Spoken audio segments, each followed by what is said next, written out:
किसानों को रोकने के लिए पुलिस के पुख्ता इंतजाम। बॉर्डर पर पुलिस ने की हुई है बैरिकेडिंग। दिल्ली से नोएडा जाने वाले लोगों को हो रही है परेशानियां।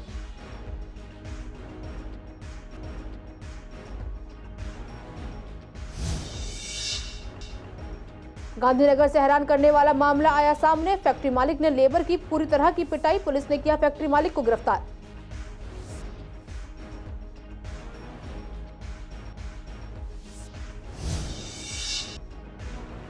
वेलकम इलाके में 2 लोगों को मारी गोली। पुराने झगड़े की वजह से की फायरिंग। घायलों को अस्पताल में इलाज जारी।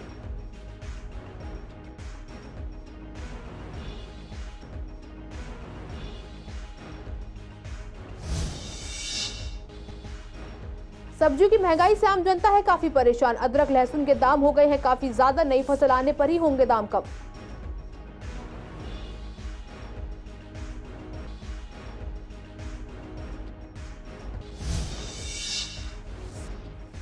जीटीबी अस्पताल के बाहर अतिक्रमण के कारण जाम। अस्पताल पहुंचने में मरीजों को भी होती है परेशानी। यातायात पुलिस नहीं दे रही ध्यान।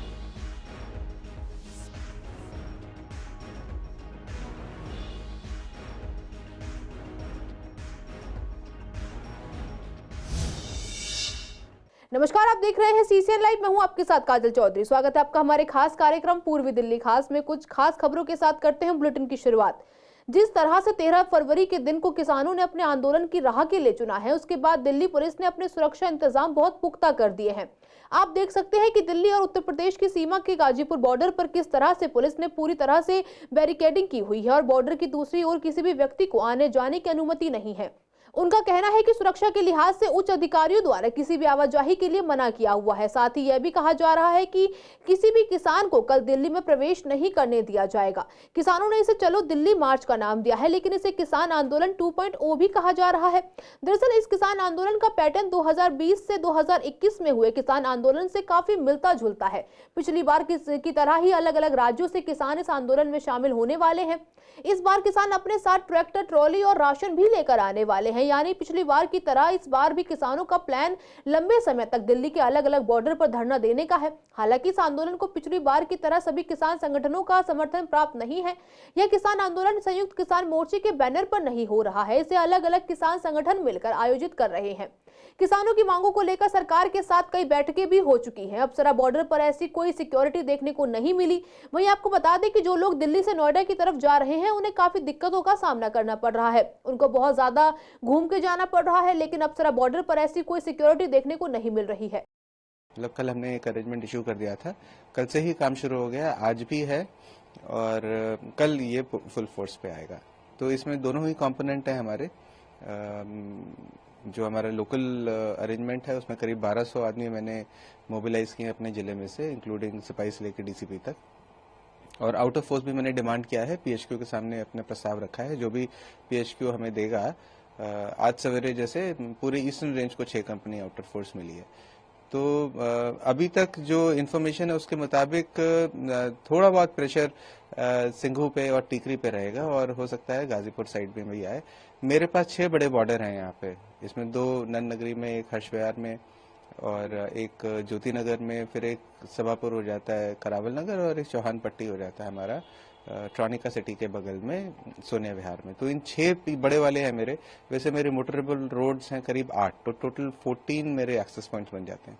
तो बड़े वाली सड़कों पे हम लोगों ने मेजर इंतजाम रखा है और छोटी वालों को भी कवर किया है। किसान ने एक बार फिर दिल्ली घेराव की तैयारी कर ली है। इस वक्त हम खड़े हैं गाजीपुर बॉर्डर पे। जैसा कि आप देख सकते हैं यहाँ पर पत्थर लगा रखे हैं। किसानों को रोकने के लिए अलग अलग प्रयास किए जा रहे हैं। अगर दिल्ली कूच की तैयारी किसान कर रहे हैं तो दिल्ली पुलिस ने भी जो है तैयारी कर ली है। ये कहा जा सकता है कि किसान 2.0 जो है दोबारा से शुरू हो रहा है। अगर किसान को दिल्ली में प्रवेश नहीं करने दिया जाएगा तो किसान जो है गाजीपुर पर बैठ जाएंगे। वहीं आपको दिखा दें कि काफ़ी पुलिस बल तैनात है। पुलिस बल के तैनात के साथ साथ कई अन्य फोर्सें जो हैं यहाँ पर लगा रखी हैं। हमने अप्सरा बॉर्डर का जायज़ा लिया। अप्सरा बॉर्डर पर ऐसा कुछ नज़र नहीं आया, लेकिन अगर हम बात करें गाजीपुर बॉर्डर के तो आप देख सकते हैं कि नोएडा पर भी जो है बैरिकेड लगा रखे हैं। जो नोएडा वाला रास्ता है वहाँ भी बैरिकेड लगा रखा है और दिल्ली की अगर बात की जाए तो दिल्ली में ये बैरिकेड लगा रखे हैं और ये पत्थर भी लगा रखे हैं जिससे जो है किसान कूच ना कर सकें। वहीं आपको बताते हैं कि दिल्ली से नोएडा जो लोग जा रहे हैं उन्हें काफ़ी दिक्कतों का भी सामना करना पड़ रहा है, उन्हें बहुत प्रॉब्लम फेस करनी पड़ रही है। रूट जो है डाइवर्ट किए जा रहे हैं। प्रॉब्लम तो फेस करनी पड़ती है, अब वो प्रोटेक्ट तो आगे फेस करना ही पड़ेगा। तो क्या पहले आपका सीधा रास्ता था, घूम के जाना पड़ा? सीधा रास्ता है, घूम के जाना, बस यहीं पीछे जाना था, मेरे को पूरा घूम के जाना पड़ेगा गाजीपुर मंडी से। तो कितना समय लगेगा मतलब पहुंचने? पहले कितने समय पहुंचा था, कितना समय लगेगा आपको? 10 मिनट और उससे लगेगा, और कुछ नहीं है। दिल्ली पुलिस ने सीसीटीवी के साथ साथ जो है ड्रोन से भी निगरानी कर रही है ताकि किसानों की गतिविधियां देख सकें। वीडियो जर्नलिस्ट महेंद्र बोरा के साथ मोहित शर्मा, सीसीएल लाइव, दिल्ली। दिल्ली के गांधीनगर इलाके से हैरान करने वाला मामला सामने आया है, जहां पर फैक्ट्री मालिक ने अपनी फैक्ट्री में सूट बनाने वाले लेबर को इसलिए डंडी से बुरी तरह पीट कर घायल कर दिया क्योंकि सूट का एक पीस गायब था। फैक्ट्री में काम करने वाले लोगों ने बताया कि मालिक ने अंदर कमरा बंद कर उसकी पिटाई की। दोस्तों का कहना है कि अगर सूट कम हुआ था तो पैसा काट लेना चाहिए था, लेकिन ऐसी हरकत नहीं करनी चाहिए। थाना गांधीनगर ने मुकदमा दर्ज कर आरोपी को गिरफ्तार कर लिया है। तो ऊपर एक हेल्पर को तेल मंगाया वहाँ पे और दोनों को कमरे में बंद किया पहले, फिर गेट खोल के सारे ठेकेदार वहाँ पे आ गए। 3-4 ठेकेदार थे वहाँ पे, हम थे और जलीस था और असलम था और दो ठेकेदार और थे, मोंटी था, हाँ, और सोनू मार रहे, सोनू और भाई साहब बड़े वाले। नाम बताओ, नाम क्या है? भाई उनका नाम नहीं है, हमें पता भी है। हाँ, चड्डा। तो उन्होंने डंडा मंगवा, कमरे में बंद किया, पहले खूब मारा, फिर मारते मारते थक गए, फिर एक सिगरेट मंगाई, फिर पी, फिर मारते मारते फिर पी, वो फिर मारा, फिर कपड़े उतरवाए इनके, फिर मारा वहाँ पे, फिर प्राइवेट पार्ट में डंडा मंगवा, तेल मंगवा, तो उसके इन्हें 2 लोगों ने झुकाया वहाँ पे, डंडा उनका कर दिया वहाँ पे। पूरा मामला ये था कि ये काम करते हैं चड्डा गारमेंट पे, LLP पे, ठीक है जी। तो ये लोग माल जमा करने वहाँ पे गए थे, तो कुछ इसमें गलतियाँ थी थोड़ी सी, तो जिसका इतना बड़ा इशू नहीं बनना चाहिए था, लेकिन इन्होंने इतना बड़ा इशू बनाया। हमारे साथ काम करने वाले बंदे को मारा है, इसके प्राइवेट पार्ट में पीछे डंडा घुसा दिया है। वो बेचारा बहुत तकलीफ में है, वो ढंग से बोल भी नहीं पा रहा, उसको मेंटली ट्रॉमा हुआ है।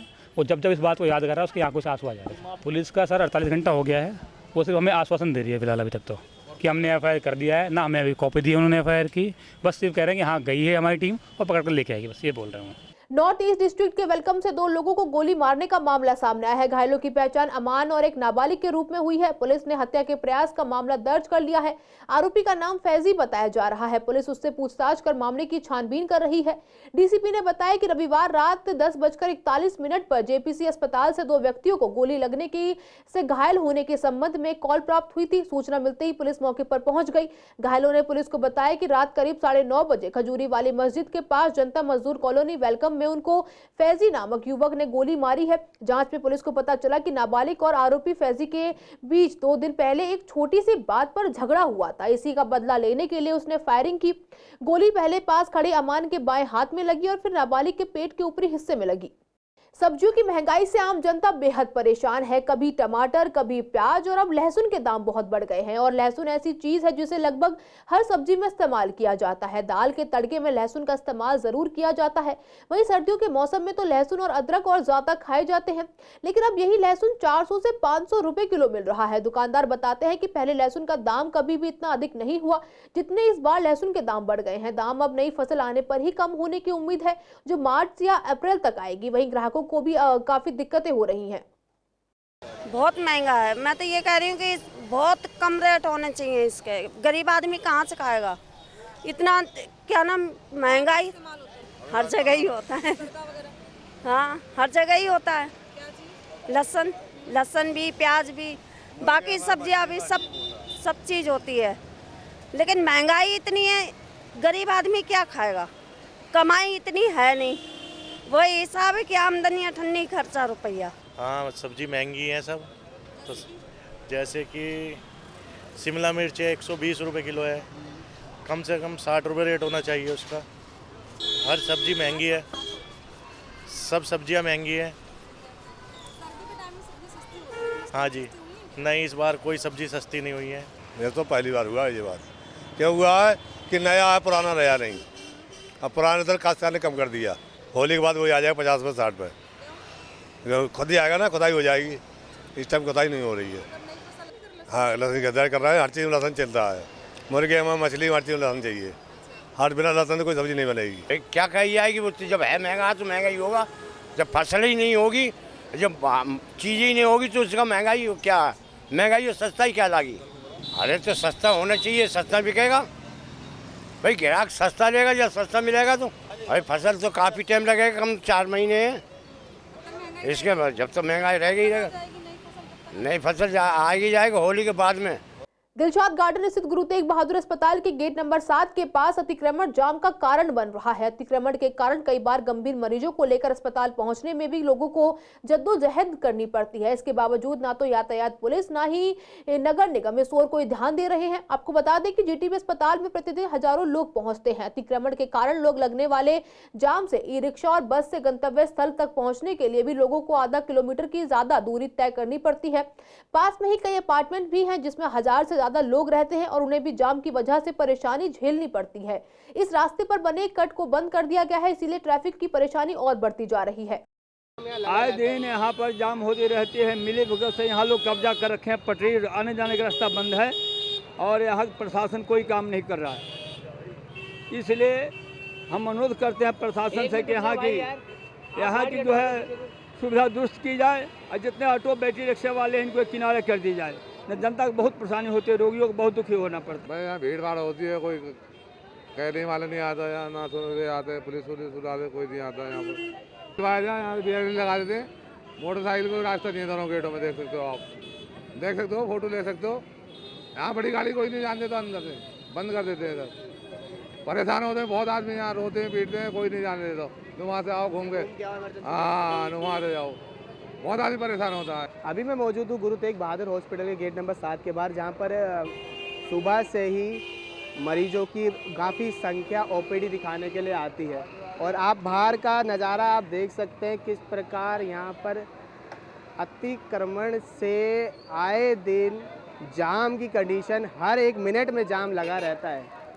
अब यहाँ पर आए पेशेंटों का कहना था कि हम लोग दवाई लेने के लिए आते हैं, हमें रिक्शा सुविधा मिल जाती है, ऑटो सुविधा मिल जाती है, लेकिन कहीं ना कहीं एक ऐसा पेशेंट होता है जिसको इमरजेंसी में पहुँचना होता है, वो फंस जाता है और उससे उसकी मृत्यु हो जाती है। लेकिन अब यहाँ पर प्रशासन की मिली भगत से ठेलिया रोड पर लगी हुई है, फुटपाथ पर लगी हुई हैं। ट्रैफिक कंट्रोल करने के लिए यहाँ पर ट्रैफिक इंचार्ज भी कोई भी नहीं है, गाड़ियाँ इनली के तौर से खड़ी रहती हैं। क्यों? एक जो मरीज आते हैं उसको साधन देने के लिए, लेकिन इस साधन की व्यवस्था को बनाने के लिए प्रशासन का कहीं ना कहीं रोल होता है। तो अब यहाँ पर जब जनता से बात, उन्होंने कहा कि साधन भी मिलता है लेकिन परेशानी भी होती है। और यहाँ से दैनिक तौर से निकलने वाले लोग जो यहाँ Dilshad Garden A block, B block, C block, HD block में रहते हैं, उनको घंटों तक जाम का सामना करना पड़ता है। वीडियो जर्नलिस्ट अतुल बहादुर के साथ मैं विवेक पठानिया, CCN दिल्ली। शाहदा जिला की साइबर थाना पुलिस की टीम ने इंडिगो एयरलाइंस में जॉब लगवाने का झांसा देकर ठगी करने वाले एक चीटर को गिरफ्तार किया है। गिरफ्तार आरोपी के पास से चीटिंग में इस्तेमाल मोबाइल फोन, लैपटॉप और पेन ड्राइव बरामद हुए हैं। शाहदा जिले के DCP सुरेंद्र चौधरी ने बताया कि गिरफ्तार आरोपी की पहचान यूपी निवासी धीरज के तौर पर हुई है। DCP ने बताया कि एक महिला ने शिकायत दर्ज कराई थी कि इंडिगो एयरलाइंस में जॉब दिलाने के नाम पर उसके साथ 1,06,780 रुपए की चीटिंग की गई है। इसके बाद मुकदमा दर्ज कर जांच शुरू की गई और टेक्निकल सर्विलांस के आधार पर आरोपी को गिरफ्तार कर लिया गया। आरोपी ने बताया कि उसकी गैंग में कुछ और लोग भी शामिल हैं जिनकी तलाश की जा रही है। पूर्वी दिल्ली के स्वर्ण सिनेमा के पास बना पुल इस समय जर्जर हालत में है। इस पुल को कई दिन पहले कॉलोनी में सीवर का कनेक्शन देने के लिए खोदा गया था, लेकिन अभी तक इसे ठीक नहीं किया गया है। मार्केट एसोसिएशन के प्रधान ने बताया कि पहले ही इस पुल को बनने में काफी समय लगा था और अब इसे खोद कर दोबारा बनाया नहीं गया है। केवल खाना पूर्ति करके मिट्टी और कच्ची रोड़ियां डाल दी गई हैं, जिससे आने वाले लोगों को काफी दिक्कतें हो रही हैं। दुकानदार बताते हैं कि इसके लेंटर को काटा गया है, जिससे कभी भी कोई हादसा हो सकता है, लेकिन कोई सुनवाई नहीं हो रही है। जल्द ही दुरुस्त करना बेहद जरूरी है। ये रिपेयर नहीं किया। 10 दिन पहले जब खोदा था तो मैं यहाँ पे आया था, मैंने ठेकेदार से बात की तो ठेकेदार ने कहा नहीं ये तो काम होगा। मैंने कहा कैसे होगा काम, ये आप मुझे परमिशन दिखाइए इसकी। उसके पास कोई परमिशन यहाँ की नहीं थी। पलट रही, बहुत बड़ी दिक्कत हो रही है। अभी तो मैडम देखना है, बारिश जिस टाइम आएगी ये मट्टी नीचे धस जाएगी। ये जो लेंटर यहाँ पड़ा हुआ है, ये लेंटर जो 3 लेयर का बना हुआ था, मतलब 3 इसमें सरियों का जो जाल बिछा हुआ था, ये सारे जाल के और उसमें मट्टी भर दी है। और जबकि ठेकेदार से बात हुई थी कि वो जाल काट के जाल बनाएगा इसके अंदर वेल्ड करके, वो सरिये दिखाई भी दे रहे हैं उसके अंदर निकले हुए। हाँ, बरसात में क्या कोई हैवी ट्रैफिक आएगा तो बैठ जाएगी सर। हम तो ये कहना चाहते हैं जो परेशानी हो रही है ना सबके लिए है। कई बारी इसमें क्या है कि स्कूटी वगैरह वाले और जो लेडीज़ वेडीज जो आती हैं वो फिसल जाती है। रिक्शे वाले जो होते हैं माल वाले बेचारे परेशान हो जाते हैं। अब हम होते हैं तो हम धक्का वक्का भी दे देते हैं, कोई नहीं होता तो बेचारे खड़े रहते हैं। तो ये है कि जल्द से जल्द कार्रवाई होनी चाहिए इसके बारे में जो भी है। दिल्ली नगर निगम के कर्मचारियों को वेतन और उनके रिटायर्ड कर्मचारियों को पेंशन न मिलने से ये कर्मचारी काफी परेशान हैं। आए दिन ये कर्मचारी अपनी मांगों को लेकर धरने आदि भी करते रहते हैं, लेकिन आज भी इन्हें सुचारू रूप से इनकी मेहनत का पैसा मिल नहीं पाता है। ऐसे में अब दिल्ली हाईकोर्ट ने हस्तक्षेप करते हुए दिल्ली सरकार को आदेश दिए हैं कि या तो निगम को बंद किया जाए या फिर इन कर्मचारियों की सैलरी और पेंशन समय पर दी जाए। ऐसे में पार्षद का कहना है कि दिल्ली सरकार को इन कर्मचारियों का फंड समय पर रिलीज करना चाहिए। लगातार ये कर्मचारी सैलरी को लेकर शिकायत देते हैं लेकिन होता कुछ नहीं है। मेयर 1 तारीख को सबकी सैलरी दी जाने की बात कहती हैं लेकिन ऐसा कुछ नहीं होता। हाई कोर्ट ने दिल्ली आम आदमी पार्टी द्वारा शासित दिल्ली नगर निगम को फटकार लगाई है और कहा है कि आप जो कर्मचारियों की तनख्वाह समय से दें और उसके अलावा पेंशन और पुराने एरियर्स को भी चुकाएं। यह आम आदमी पार्टी की सरकार दिल्ली की जनता और कर्मचारियों से वादा करके आई थी कि आने के बाद 1 तारीख को हम सभी कर्मचारियों को तनख्वाह दे देंगे और पुराने एरियर्स भी ख़त्म कर देंगे। लेकिन 1 साल से ज़्यादा हो गया है, आज तक इस समस्या का कोई समाधान नहीं किया, क्योंकि दिल्ली सरकार से जितना फंड आना चाहिए था ना पहले ये बीजेपी के शासन में दे रहे थे ना अब दे रहे हैं, और लगातार कर्मचारियों जनता से झूठ बोल रहे हैं कि 1 तारीख को तनख्वाह दे रहे हैं। आज इनके झूठ की पोल हाई कोर्ट ने खोल दी। मैं निवेदन करना चाहता हूं मेयर से और आम आदमी पार्टी के सुप्रीमो केजरीवाल से कि 2600 करोड़ रुपए जो कर्मचारियों के एरियर के ड्यू हैं और उसके अलावा तनख्वाहें समय से दें और पेंशन समय से दें। आम आदमी पार्टी की सरकार ने जिस तरह से निगम में कूड़े के पहाड़ एक ट्रक पे रख करके और 1 तारीख को हम तनख्वाह दे देंगे ऐसा शोर शराबा मचा के लोगों को दिग्भ्रमित कर दिया। कर्मचारी बड़े खुश थे कि अब वो डबल इंजन की सरकार आएगी, हमें तनख्वाह मिलेगी, हमारी एरियर्स मिलेगी, पेंशन मिलेगी। लेकिन बड़े दुख के साथ कहना पड़ा, हमने बार बार सवाल जब भी हाउस होता था बार बार सवाल कर्मचारियों के फेवर में उठाते थे कि इनका एरियर दो, इनके पेंशन दो, क्योंकि दिल्ली सरकार का 75,000 करोड़ का बजट है। आप हेल्थ का बजट क्यों नहीं बताते हो? एमसीडी को क्यों आपने इसे पंगु बना दिया? अगर पैसा मिल जाता है अब तो आपके पास सब कुछ है, डबल इंजन की सरकार, आप उनका एरियर दो। और माननीय कोर्ट जो फटकार लगाई बहुत जल्दी है, माननीय कोर्ट को तो इनके जो हेल्थ मिनिस्टर है या जिनका मुख्यमंत्री उनको जेल कर देनी चाहिए जो गरीबों का शोषण करता हो। गोकुलपुरी थाना पुलिस ने 2 बदमाशों को गिरफ्तार किया है। पकड़े गए आरोपियों की पहचान सुशील और प्रदीप के रूप में हुई है। पुलिस ने उनके पास से लूटा गया मोबाइल फोन और वारदात में इस्तेमाल बाइक बरामद की है। डीसीपी ने बताया कि 5 तारीख को पुलिस को लूट की सूचना मिली थी। शिकायतकर्ता यशपाल राणा ने बताया कि वो वजीराबाद रोड पर जा रहे थे। इसी दौरान बाइक सवार 2 बदमाशों ने उनका फोन लूट लिया। पुलिस ने मामला दर्ज कर जांच शुरू की। पुलिस ने घटनास्थल के आसपास लगे सीसीटीवी कैमरों की फुटेज खंगाली और आरोपियों की पहचान कर उन्हें दबोच लिया। पूर्वी दिल्ली स्थित स्वामी दयानंद अस्पताल की काफी सालों से बंद पड़ी पुरानी इमरजेंसी बिल्डिंग का दोबारा निर्माण का प्रस्ताव सामने आया है। आपको बता दें कि यह दिल्ली सरकार की एमसीडी द्वारा संचालित हॉस्पिटल है। इसी की जानकारी लेने के लिए हमने क्षेत्र के निगम पार्षद बीएस पवार से बात की और हॉस्पिटल का जायजा लिया तो निगम पार्षद ने बताया कि इस हॉस्पिटल में मुख्य रूप से गायनोकोलॉजिस्ट विभाग के लिए मरीजों की भीड़ लगी रहती थी। मैं पिछले 5 सालों से इस हॉस्पिटल के लिए आवाज उठा रहा था। अब जाकर करीब 77 करोड़ की लागत से यह बंद पड़ी इमरजेंसी बिल्डिंग में दोबारा निर्माण से करीब 7 मंजिल और नीचे पार्किंग की व्यवस्था बनेगी। नई बिल्डिंग में 150 से ज्यादा मरीजों को रखने की व्यवस्था और सुविधा होगी। इसके अलावा ICU, HDU, minor auto blood bank, पुराने वार्ड की व्यवस्था नई बिल्डिंग में शिफ्ट की जाएगी और उसके बाद स्वामी दयानंद को और भी बेहतरीन बनाने का प्रबंध किया जाएगा। हॉस्पिटल के एमएस से संवाददाता ने संपर्क किया तो उन्होंने जानकारी दी कि यह निर्माण जल्दी शुरू होगा, लेकिन एमएस कैमरे से बचते हुए भी नजर आए। मैं पिछले 5 साल में लगातार दौड़ भाग करता रहा इसके लिए। विजन 2020 के अंतर्गत पूरा हॉस्पिटल का रिनोवेशन होना था जो 300 कुछ करोड़ की प्रोजेक्ट थी, लेकिन ना माननीय शीला दीक्षित जी ने उसमें कोई पैसा दिया था, ना माननीय केजरीवाल जी ने कोई पैसा दिया। लगातार मैं खुद 5 बार उनसे समय लेने के बाद उनके पास उन्होंने समय नहीं दिया, क्योंकि कभी भी बड़े हादसा हो सकता था। और निगम स्ट्रेंथिंग करता था, वार्डों की स्ट्रेंथिंग करता था, उसमें करोड़ों रुपए खर्च हो रहे थे। मैंने भी बार बार कमिश्नर महोदय के पास गया, पिछले कमिश्नर के, इस बार कमिश्नर महोदय के पास गया। इवन इस बार बजट भाषण जो मेरा था, बजट भाषण में भी मैंने कमिश्नर महोदय को ये आग्रह किया था कि स्वामीनाथन की बिल्डिंग में प्रपोजल लेके आए। हमारे 100 बेड की फाइल है, वो घूम रही है, उसको पास कराए। मैं धन्यवाद करता हूँ उनका कि जो लेटेस्ट मुझे न्यूज़ लगी है, जो उन्होंने मुझे बताया, उसी सुधार के लिए वो हालत देख कर, क्योंकि मेरा वार्ड है और सारा नॉर्थ जोन से लेकर के सारे लोग जिनके वहाँ पर परिवार जाते थे मुझे फ़ोन करते थे कि यार बच्चे ऐसे प्रॉब्लम नहीं, अंदर ले नहीं रहे, वो समस्या हमारी सॉल्व होने वाली है। गायनी का बहुत अच्छा, डॉक्टरों से भी, मेरी MS महोदय से भी बात हुई थी कि आप एक अच्छी गायनी बनाइए जिसमें जो मातृत्व तो सबसे बड़ी खास के आने वाला जो बच्चा है उसको सुनहरा भविष्य दें, और जो माँ प्रसव पीड़ा से तड़प रही है बेचारी, और उसको हम रिफर करते हैं GTB हॉस्पिटल। GTB हॉस्पिटल वाले इसको धक्के खाकर फिर स्वामीधन भेजते हैं। ये प्रोसेस न दोहरा करके एक अच्छा वातावरण वहाँ पर गायनी डिपार्टमेंट मिलना चाहिए। पूर्वी दिल्ली के इलाके में कथित रूप से चोरी के इरादे से घर में घुसे 4 युवकों की मकान मालिक ने पड़ोसियों के साथ मिलकर पिटाई कर दी। सूचना मिलते ही मौके पर पहुंची पुलिस ने घायलों को लाल बहादुर शास्त्री अस्पताल में दाखिल करवाया, जहां इलाज के दौरान एक युवक की मौत हो गई। बताया जा रहा है कि मृतक पर चाकू से वार किया गया था, जिसकी वजह से उसकी जान चली गई। कल्याणपुरी थाना पुलिस की टीम ने मुकदमा दर्ज कर पूरे मामले की जांच शुरू कर दी है। मृतक की पहचान साहिल के तौर पर हुई है। वह कल्याणपुरी का रहने वाला था। पूर्वी दिल्ली जिला पुलिस के आला अधिकारियों ने बताया कि तड़के तकरीबन 3 बजे कल्याणपुरी थाना पुलिस को सूचना मिली कि खिचलीपुर इलाके में 4 लोग घर में चोरी करने घुसे थे, जिन्हें लोगों ने पकड़ रखा है। सूचना मिलते ही कल्याणपुरी थाना पुलिस की टीम मौके पर पहुंची। जांच के दौरान यह पता चला कि चोरी के संदेह में 4 लोगों के साथ मारपीट की गई है और सभी को लाल बहादुर शास्त्री अस्पताल ले जाया गया है, जहाँ साहिल नाम के युवक को डॉक्टरों ने मृत घोषित कर दिया है। बाकी आरोपियों का इलाज किया जा रहा है। पुलिस के मुताबिक हत्या और अन्य धाराओं में मुकदमा दर्ज कर जांच शुरू कर दी गई है। अब तक की गई जांच के आधार पर 3 व्यक्तियों को विपुल, आदित्य और अतुल को पकड़ा गया है। 2 की तलाश जारी है। घायलों में कमलजीत उर्फ विक्की के खिलाफ चोरी, डकैती और चोरी के मामलों में कई पिछली संलिप्तताएं पाई गई हैं।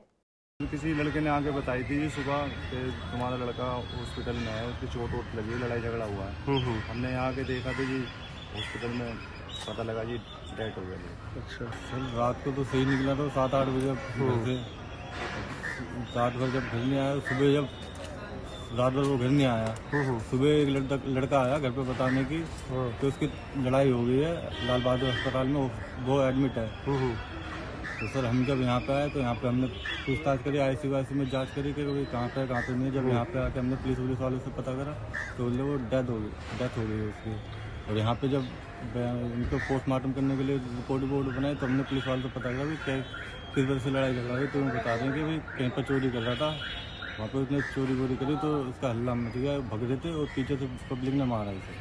आज के लिए इस बुलेटिन में बस इतना ही। हर रोज ऐसी नई खबरें देखने के लिए देखते रहिए CCN लाइव। नमस्कार।